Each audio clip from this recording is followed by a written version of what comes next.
you, mate.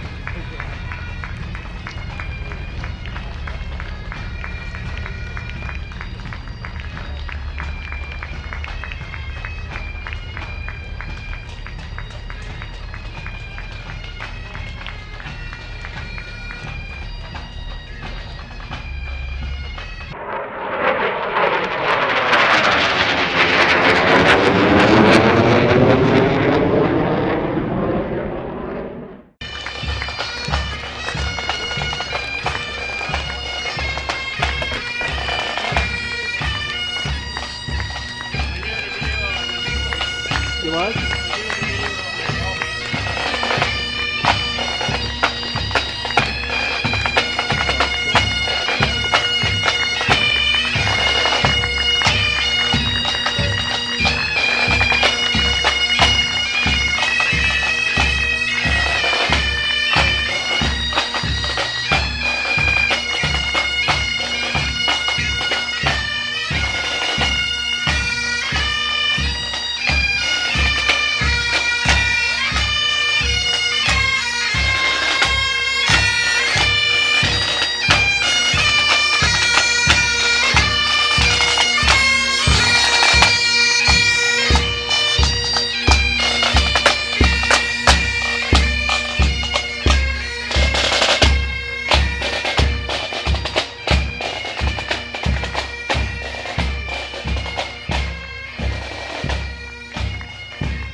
Morning, Pete. Very well. A few roughings there at the end. Yeah, look at them. G'day, Helen. Talent.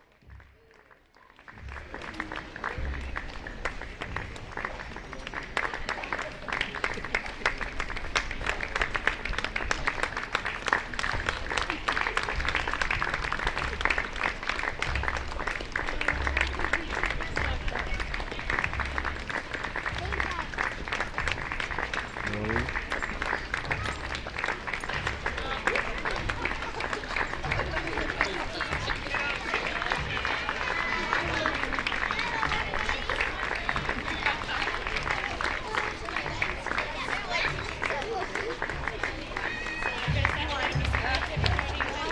Hello.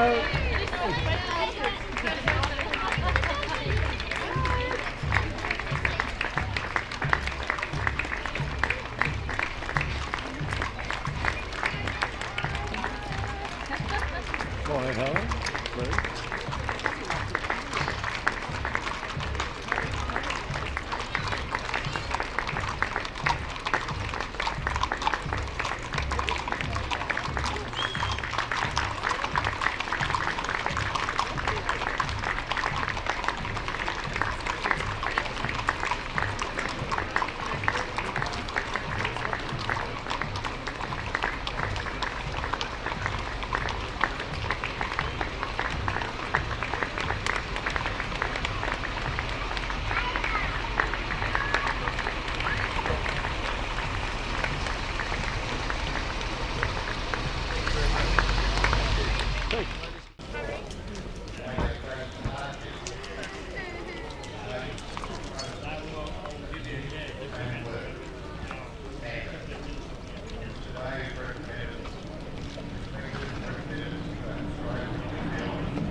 Their bodies are buried in peace, their names liveth forevermore.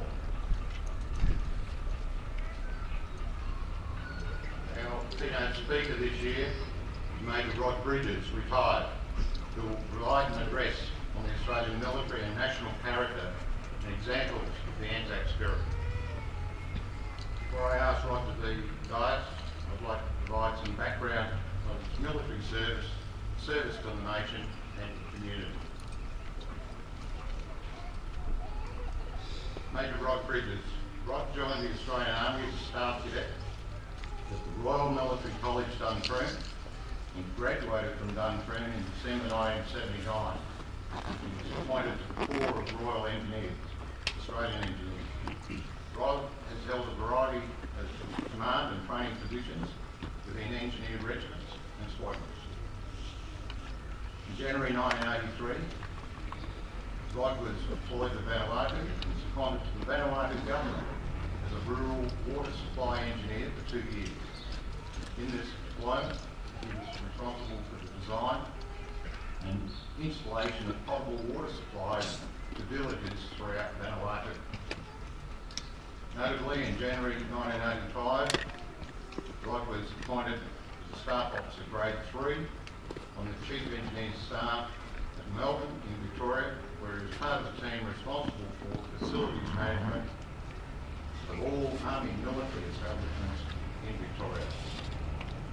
In January 1986, Major Bridges attended the Australian Defence Force Academy, where he completed a Masters of Engineering Science.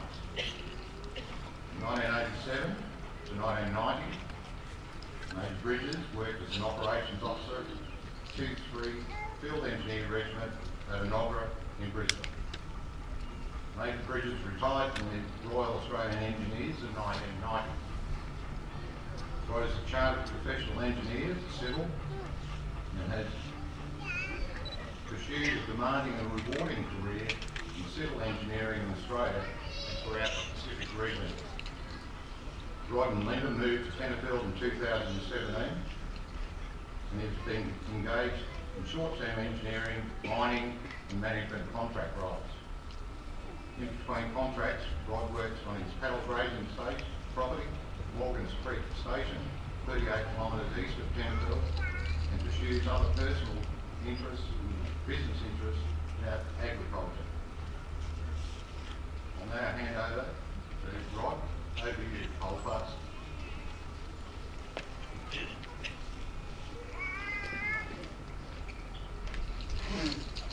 Mayor, councillors, local dignitaries, fellow veterans, ladies and gentlemen, boys and girls.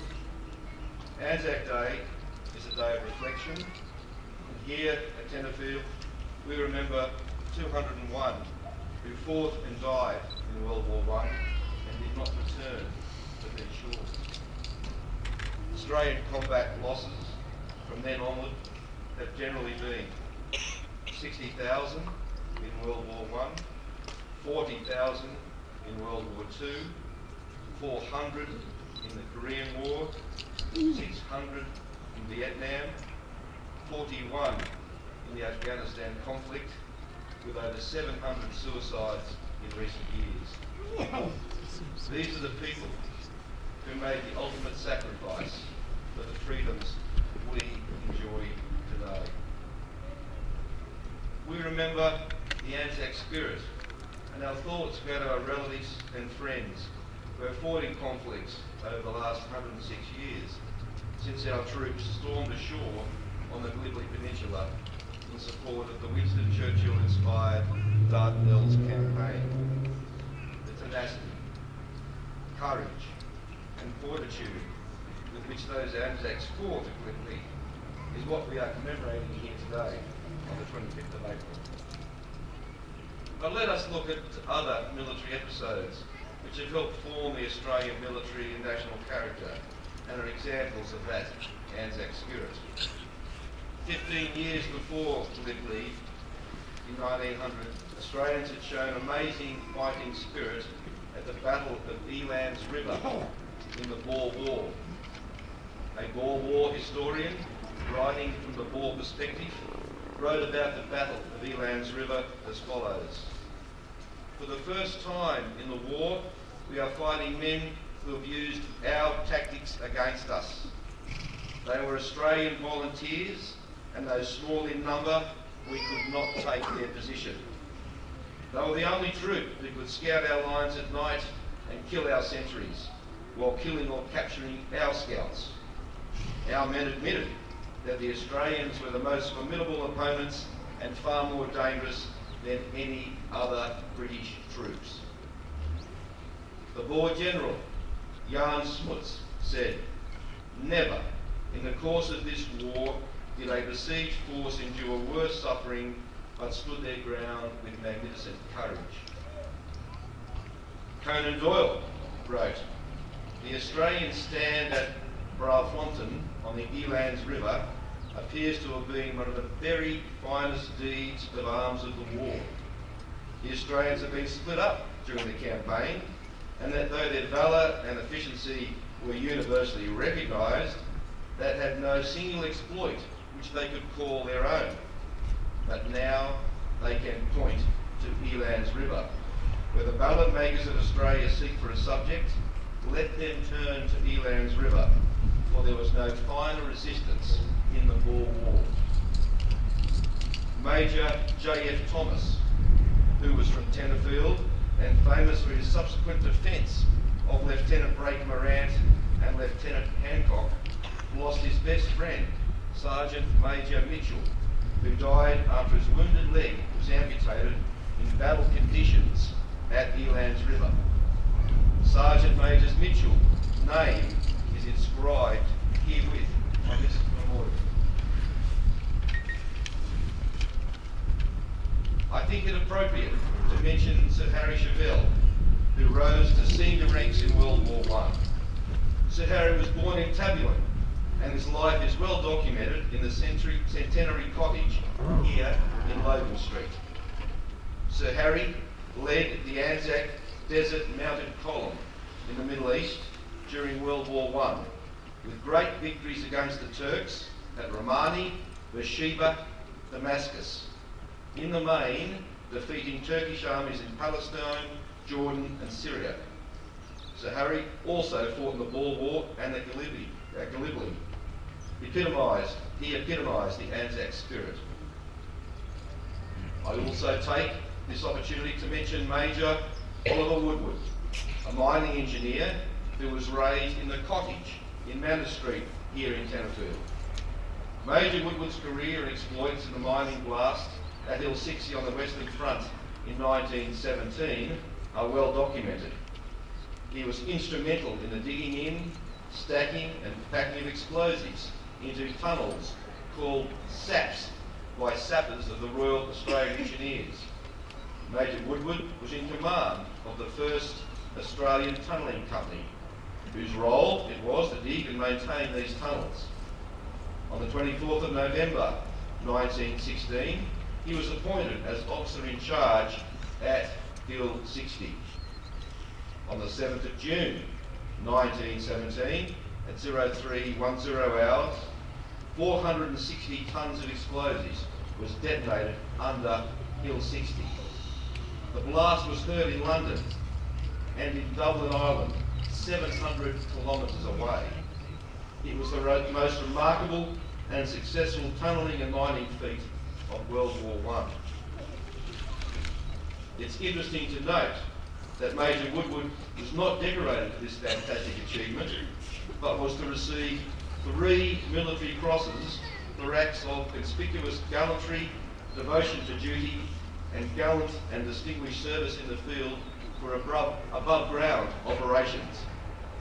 Only 4 Australians were to receive 3 military crosses in World War I. Major Woodward was one of these recipients. On this day of reflection and commemoration, I think it also important to remember the outstanding performance of the 39th Battalion on the Kokoda track at the Battle of Ishiwaba in 1942. This time, Australia was under direct threat and attack from the Japanese Imperial Army. The 39th Battalion of the Citizens Military Forces Militia, or Chocolate Soldiers as they were referred to by the regular army, was made up of volunteers from Victoria. The battalion was poorly armed, poorly trained, as they had been employed on picket duties in Australia, and when in Port Moresby, Papua New Guinea, they had been employed unloading ships and digging and constructing defences. Whilst they had received reinforcements and new officers prior to their deployment to the village of Kokoda, the battalion was in no state to fight the Japanese professionals who were well armed and well experienced in the art of war. The Japanese unit was called the South Seas Detachment, commanded by General Tomitaro Hori. The unit consisted of 2,130 men, including mountain guns and the 41st and 144th Infantry Regiments. The Battle of Ishiwaba commenced on the 26th of August 1942 and went for 5 days. The 39th Battalion, the 2nd 16th and the 2nd 14th Battalions stopped the Japanese advance. The outcome of the battle was 99 dead Australians, 111 wounded, 140 Japanese killed, 231 wounded. But the subsequent fighting withdrawal, masterminded by Brigadier Arnold Potts and executed by his team, was exceptional military strategy and displayed the Anzac spirit as the Japanese advance to Port Moresby was halted. Lieutenant Colonel Ralph Honor, the commanding officer of the 39th Battalion, said, "In the testing crucible of conflict, the men of the 39th Militia Battalion were transformed by some strong catalyst of the spirit into a devoted band wherein every man's failing strength was fortified and magnified by burning resolve to stick to his mates." During the Battle of Ishiwaba, the first Victoria Cross was awarded to an Australian soldier in Papua New Guinea, which was then Australian soil. Bruce Kingsbury, a clerk from Melbourne, who, when armed with a Bren gun he had acquired from a wounded colleague, led a counter-attack against the Japanese who had broken through the defensive perimeter. Bruce Kingsbury was shot through the heart by a Japanese sniper and was posthumously awarded the Victoria Cross for his actions on that day. In closing, I extend my thanks to all who marched today.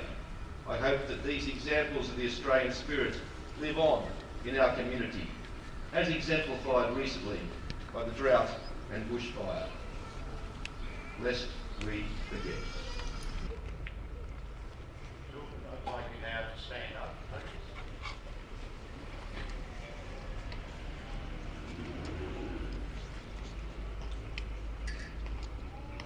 Everybody to face west signifies the end of the day, sunset, and a sign of respect displaying at the last post. Bugler.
They shall not grow old, as we elect grow old. Age shall not weary them, nor the years condemn.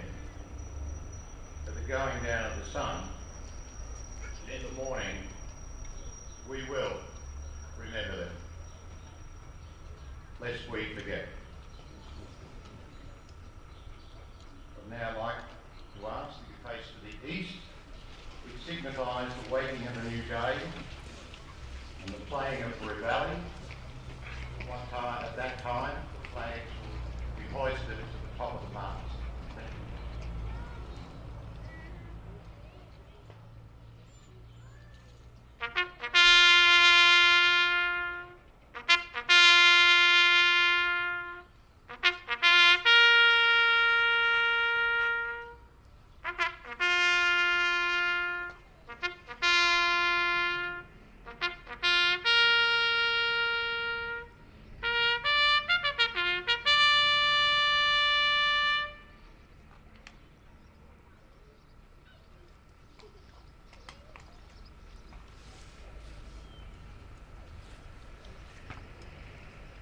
Ladies and gentlemen, if you please face the wall.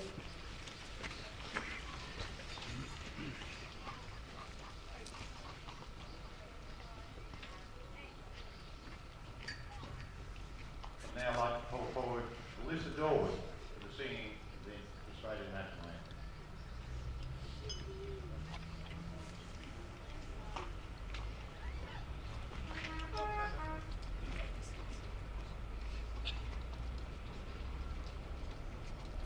Australians, oh, let us rejoice, for we are young and free, with golden soil and wealth for toil. Our home is girt by sea. Our land abounds in nature's gifts of beauty, rich and rare. In history's page, let every stage advance Australia fair. In joyful strains, then let us sing, advance Australia fair.